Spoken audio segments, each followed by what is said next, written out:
बात होगी तो वहीं देंगे जानकारी हनुमान जयंती के पावन अवसर पर भक्तिमय माहौल के बारे में। तो वहीं बताएंगे आपको कि किस तरह से प्रयागराज में इन दिनों रसोई का माहौल अचानक पुराने जमाने से लौट गया है। तो वहीं दिखाएंगे आपको कि कुशीनगर के चैत बरनी मेले में झूले के गिरने ने किस तरह मुश्किलें बढ़ा दी हैं। इसके साथ ही बताएंगे कि चावल निर्यातकों की मुश्किलें क्यों बढ़ती हुई नजर आएंगे। देंगे जानकारी उत्तर प्रदेश की हर छोटी बड़ी खबर की। लेकिन सबसे पहले खबर लखनऊ से।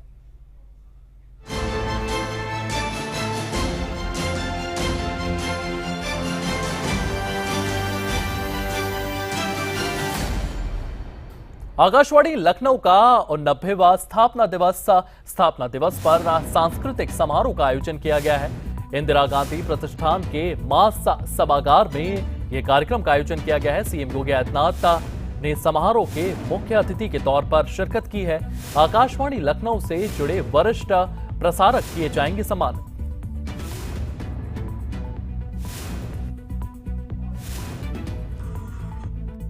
रेडियो को जोड़ने से सफल रहा है। जो जैसा है वैसे ही प्रस्तुत करने का साहस भी उस समय हम लोग देखते थे। और आकाशवाणी के अलग अलग केंद्रों से, लखनऊ से थे जो मुख्य केंद्र था, यहां से था ही, 2 अन्य केंद्रों से हमें समाचार सुनने का अवसर प्राप्त होता था। एक नजीमाबाद से और एक गोरखपुर से। इनके अलग अलग समय थे समाचार के। दूसरा, हिंदी की उपभाषाओं को, बोलियों को, भोजपुरी को, अवधी को, गढ़वाली और कुमाऊनी को, अलग अलग बोलियों को भी कैसे स्थानीय लोगों को जोड़ने का माध्यम बनाएं और उसको कैसे लोकप्रिय बनाए जाएं, यह भी हम लोगों को आकाशवाणी के माध्यम से ही सुनने को, देखने को अवसर प्राप्त होता था। यानी केवल मनोरंजन नहीं था, ज्ञानवर्धन भी था, आस्था का सम्मान भी था और साथ साथ स्थानीय लोक भाषा, लोक कला के लिए मंच का एक सशक्त माध्यम भी था। और उस सशक्त माध्यम के 88 वर्ष ठीक आज ही के दिन, उस समय के उत्तर प्रदेश की प्रीमियर यानी संयुक्त प्रांत के प्रीमियर पंडित गोविंद वल्लभ पंत जी के कर कमलों से प्रारंभ हुआ था। और मेरा आज सौभाग्य है कि 88 वर्षों की शानदार यात्रा के आज के समारोह में उत्तर प्रदेश की उन विभूतियों को, जिन्हें आदरणीय प्रधानमंत्री जी के विजन के अनुरूप अपने अपने क्षेत्र में विशिष्ट योगदान के लिए पद्म पुरस्कार से सम्मानित किया गया और आकाशवाणी के कार्यक्रमों में अपनी प्रस्तुति के माध्यम से या आकाशवाणी के संवर्धन में अपना योगदान देने वाले उन सभी विभूतियों को आज यहां पे सम्मानित करने का अवसर मुझे प्राप्त हो रहा है। मैं इस अवसर पर पंडित गोविंद वल्लभ पंत जी की स्मृतियों को भी नमन करता हूं कि जिन्होंने 2 अप्रैल 1938 को इस केंद्र का शुभारंभ किया और आज इस यात्रा ने कहां से कहां तक की यात्रा प्रारंभ की है। मुझे लगता है जहां पहले कोई नहीं पहुंच पाता था, वहां आकाशवाणी जरूर पहुंच जाती थी। इसी बीच कुशीनगर से एक और बड़ी खबर सामने आई है, जहां पर चैत बरनी मेले में झूले के गिरने से कई लोग घायल बताए जा रहे हैं। झूला टूटने से 18 लोग यहां पर घायल बताए जा रहे हैं। खराबी के बावजूद ऑपरेटर ने झूला चलाना जारी रखा। अचानक टूटने से मौके पर भगदड़ का माहौल मच गया। सभी घायलों को नजदीकी अस्पताल में भर्ती कराया गया।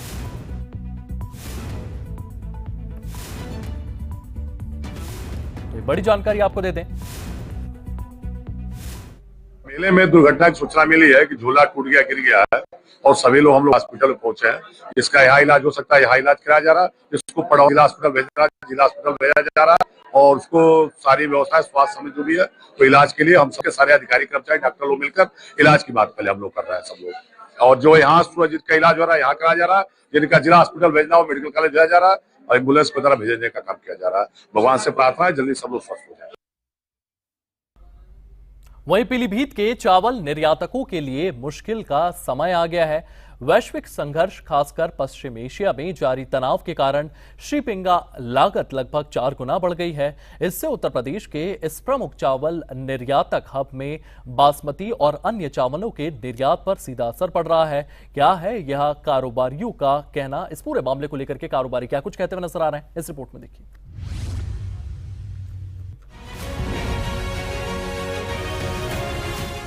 पीलीभीत के चावल निर्यातकों के लिए मुश्किल का समय शुरू हो गया है।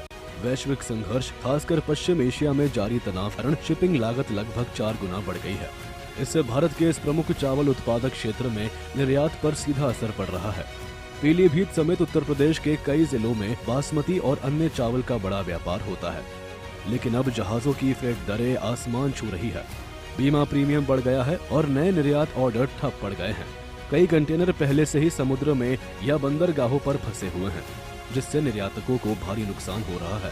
व्यापारी बता रहे हैं कि पहले जहां एक कंटेनर की शिपिंग लागत कुछ $1000 थी, वो अब कई गुना हो चुकी है। इससे मुनाफा घट रहा है और छोटे मध्यम निर्यातक खास तौर पर परेशान है। मेरी इंडस्ट्री है DS agri foods private limited के नाम से, और मैं Far East Asia, Middle East Asia, African countries, North Africa, West Africa, East Africa, यहाँ पर हम लोग का व्यापार होता है। हमारे ब्रांड का नाम दूध मलाई है और एक हिल क्वीन ब्रांड है। अपने ब्रांड्स के साथ साथ हम कस्टमाइज पैकिंग जो बायर ब्रांड होते हैं उसमें भी एक्सपोर्ट करते हैं।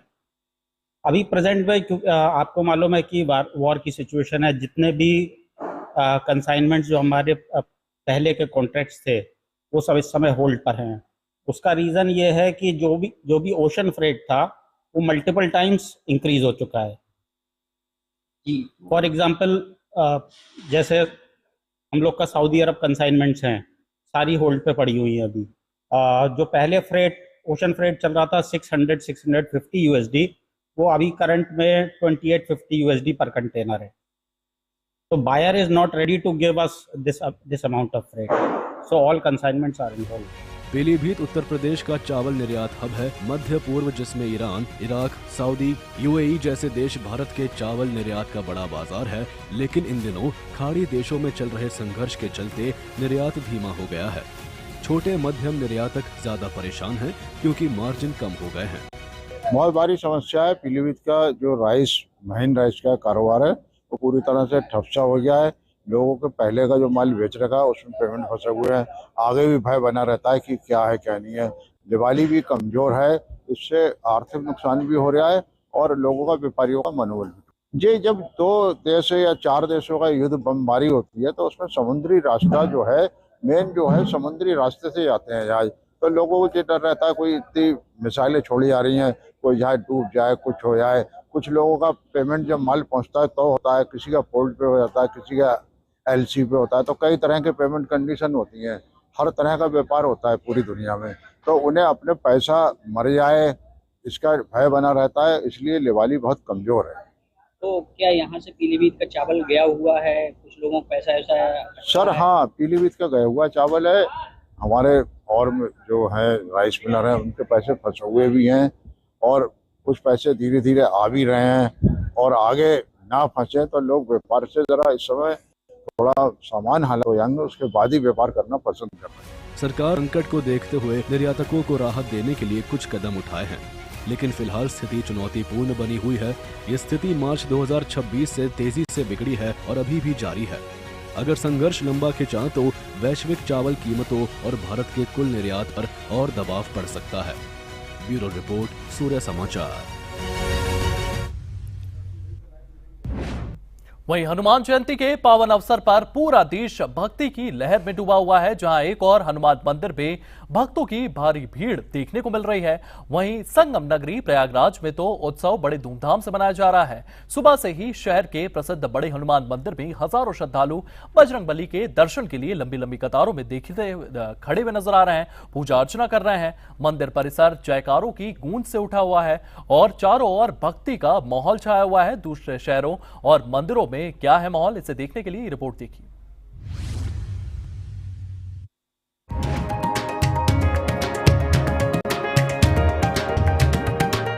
हनुमान जयंती के अवसर पर हनुमान मंदिरों में भक्तों की भारी भीड़ उमड़ रही है। संगम नगरी प्रयागराज में चैत्र पूर्णिमा के पावन अवसर पर हनुमान जयंती बड़े धूमधाम से मनाई जा रही है। शहर के प्रसिद्ध बड़े हनुमान मंदिर में सुबह से ही भक्तों की भारी भीड़ उमड़ पड़ी। हजारों श्रद्धालु बजरंगबली के दर्शन के लिए लंबी कतारों में खड़े नजर आए। मंदिर परिसर जयकारों से गूंज उठा और चारों ओर भक्ति का माहौल छा गया। बंधवा में ये बड़ा हनुमान मंदिर, जिसे लेटे हुए हनुमान जी या बड़े हनुमान जी के नाम से भी जाना जाता है, त्रिवेणी संगम के निकट अकबर किले के पास स्थित है। यहाँ भगवान हनुमान की 20 फीट लंबी प्रतिमा लेटी हुई मुद्रा में स्थापित है, जो धरातल से लगभग 6-7 फीट नीचे है। यह मंदिर अपनी अनोखी प्रतिमा और ऐतिहासिक महत्व के लिए पूरे देश में प्रसिद्ध है। मान्यता है कि गंगा माता स्वयं अपने पुत्र हनुमान जी को नहलाती है, जिसके कारण मंदिर कभी कभी जल शयन की अवस्था में ही रहता है। इसके साथ ही वाराणसी में हनुमान जयंती के अवसर पर हनुमान ध्वज मार्च शुरू हो चुका है। हनुमान सेवा समिति द्वारा आयोजित हनुमान ध्वजा यात्रा 15 दिनों की एक शोभा यात्रा है, जिसकी शुरुआत 25 साल पहले हुई थी और जिसकी अध्यक्षता कौशल शर्मा करते हैं। ये यात्रा, जो एक सौहार्दपूर्ण वातावरण को बढ़ावा देती है और लोगों के कल्याण की कामना करती है, छत्रपाल शंकर मंदिर से शुरू होकर संकट मोचन मंदिर पर समाप्त होती है। हर सुबह 5:30 बजे ये दुर्गा खंड के पास स्थित धर्म संघ मंदिर से शुरू होती है। इस यात्रा में सोने और चांदी के छत्र फहराए जाते हैं और रोजाना सांस्कृतिक कार्यक्रम आयोजित किए जाते हैं। ये शोभा यात्रा आज से 25 वर्ष पहले शुरू हुई थी और इनके अध्यक्ष कौशल शर्मा हैं। बाकी हम लोग सभी लगे हुए हैं और ये सौहार्द वातावरण बना रहे और मंगल कामना के लिए, लोक कल्याण के हित के लिए हनुमान जी को आराध्य किया जाता है और उनकी जयंती पर प्रतिवर्ष ये यात्रा निकलती है। छत्रपाल शंकर जी के मंदिर से निकलती है, कृपात्री जी महाराज के स्थान से, वहाँ से यहाँ तक आती है। ये हनुमान ध्वजा यात्रा है हनुमान सेवा समिति की तरफ से और शिवाश फाउंडेशन के सौजन्य से, और ये 15 दिवसीय यात्रा है जो आज समाप्त होगी। हर सुबह ये यात्रा 5:30 बजे धर्म संघ मंदिर दुर्गाखंड के पास से उठ करके और घूमते हुए संकट मोचन पर आकर खत्म होती है और बहुत बढ़िया है और हम लोगों को बहुत अच्छा लग रहा है यहाँ पे आकर। ये आज ध्वजा यात्रा हो रही है जो कि हनुमान जयंती पे हो रही है। ये कार्यक्रम पिछले 15 दिनों से चल रहा था, आज इसका समापन भी है और हमारे जो प्रतिनिधित्व में हैं यहाँ पे कर रहे हैं वो सोने का और चांदी का छत्र भी चढ़ाए हुए हैं, जिसमें हम सभी लोग शामिल होते हैं और रोज यहाँ पे सांस्कृतिक कार्यक्रम भी कराया जाता है। ये जो यात्रा है ये बहुत ही अघोरी यात्रा है जो कि भव्य है और ये काशी के लिए, समाज के लिए, हम सभी के लिए बहुत अच्छा है। और सबसे बड़ी बात इसका एक संदेश है कि राम नाम में इतनी शक्ति की एकता में सब कोई एक हो जाकर के और प्रभु के मय में झूम उठता है। तो इसलिए जय श्री राम का नारा लगाते हुए हम सभी लोग आज इस ध्वजा यात्रा में शामिल हुए हैं और भगवान हनुमान जी का और श्री राम जी के भक्त का गुणगान करते हैं। हनुमान जयंती के अवसर पर इस यात्रा का समापन हो रहा है। इसमें शामिल प्रतिभागी, जिनमें विमेन एस्पिरेशन सोसाइटी की अध्यक्ष सोनी जायसवाल भी शामिल है, जय श्री राम का जय घोष करते हैं और भगवान हनुमान तथा भगवान राम की स्तुति करते हैं। राम के नाम में निहित एकता और शक्ति पर जोर देते हैं। चैत्र पूर्णिमा के इस पावन अवसर पर श्रद्धालु सुबह से ही दर्शन, पूजा अर्चना, हनुमान चालीसा पाठ और विशेष आरती के लिए मंदिरों में पहुंच रहे हैं। हनुमान जयंती के दिन हनुमान मंदिरों में भक्तों की अच्छी खासी भीड़ रही। हनुमान जी की जयंती पर भक्ति, शक्ति और संकट मोचन की भावना से लोग दूर दूर से आए। भीड़ ज्यादा होने के कारण कई मंदिरों में प्रशासन ने व्यवस्था की थी। दिल्ली, मथुरा, वृंदावन, मेरठ, अकोला और छतरपुर समेत कई शहरों में मंदिरों में विशेष कार्यक्रम जैसे 108 बार चालीसा पाठ, भजन कीर्तन, शोभा यात्रा और प्रसाद वितरण हुए। ब्यूरो रिपोर्ट, सूर्य समाचार।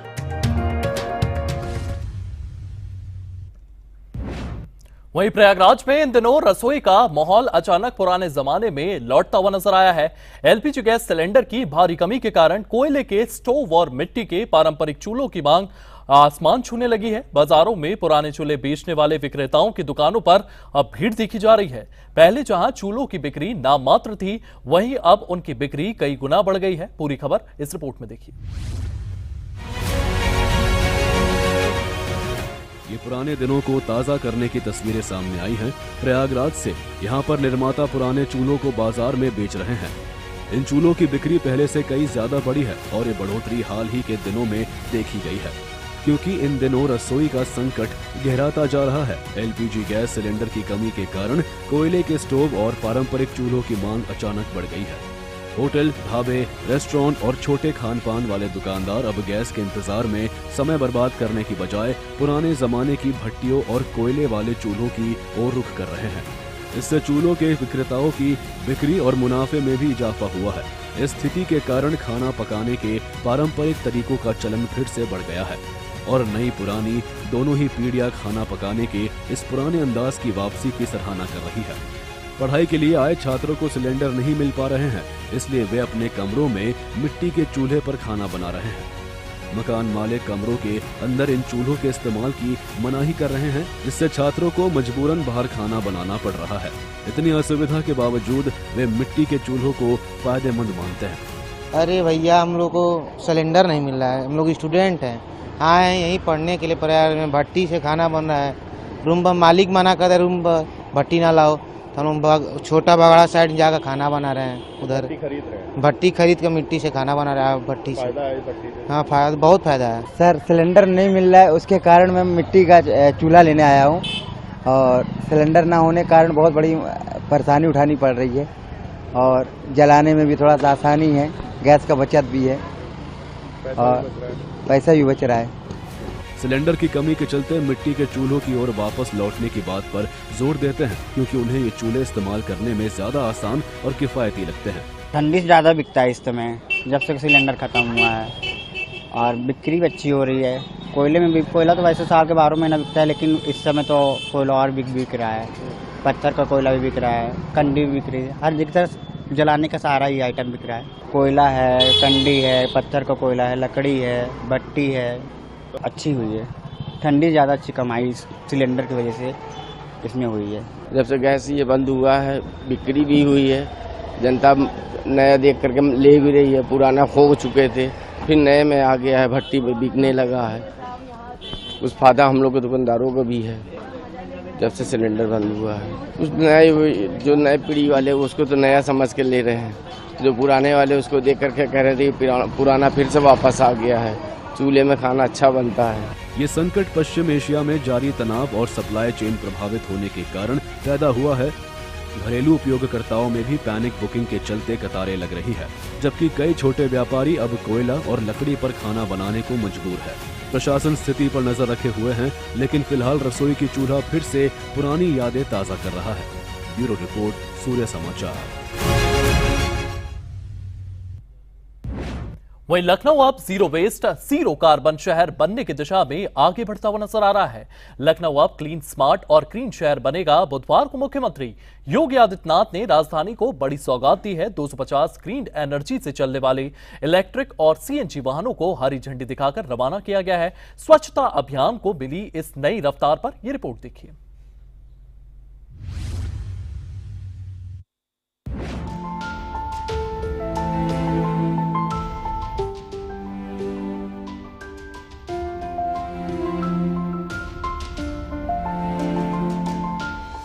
लखनऊ में स्वच्छता को नई रफ्तार मिलने जा रही है। बुधवार को मुख्यमंत्री योगी आदित्यनाथ लखनऊ नगर निगम को बेहतर कचरा प्रबंधन की दिशा में बड़ी सौगात दी। उन्होंने अपने आधिकारिक आवास पर 250 ग्रीन एनर्जी से चलने वाले इलेक्ट्रिक और सीएनजी वाहनों को हरी झंडी दिखाकर रवाना किया। इस दौरान मुख्यमंत्री योगी आदित्यनाथ ने कहा कि पिछले 9 वर्षों में लखनऊ ने विकास की नई ऊंचाइयों को छुआ है। इन 9 वर्षों में लखनऊ शहर का दायरा बढ़ा है, जिससे यहां रहने वाले लोगों के जीवन स्तर में सुधार आया है और लखनऊ में मेट्रो का संचालन भी शुरू हो गया है।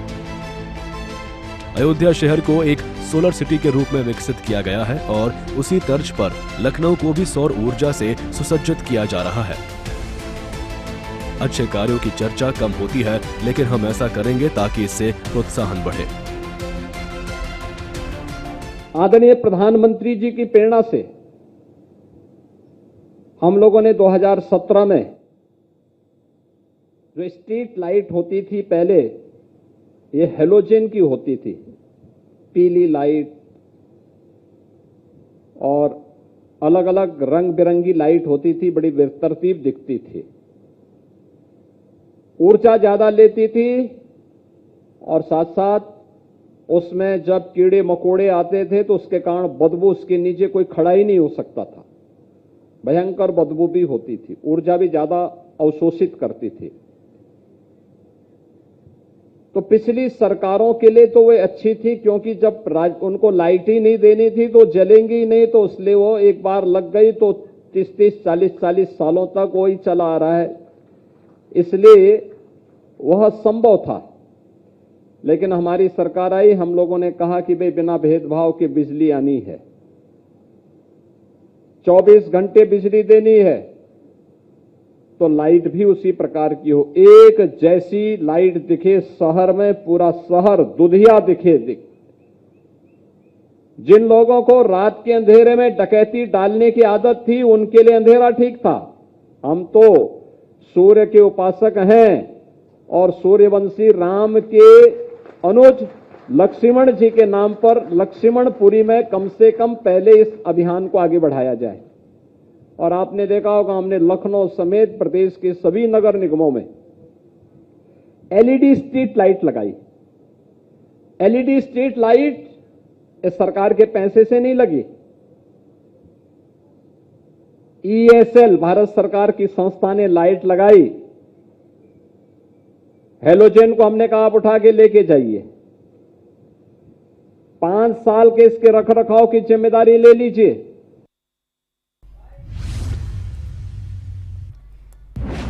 चलिए फिलहाल इस बुलेटिन में इतना ही। आप बने रहिए सूर्य समाचार के साथ।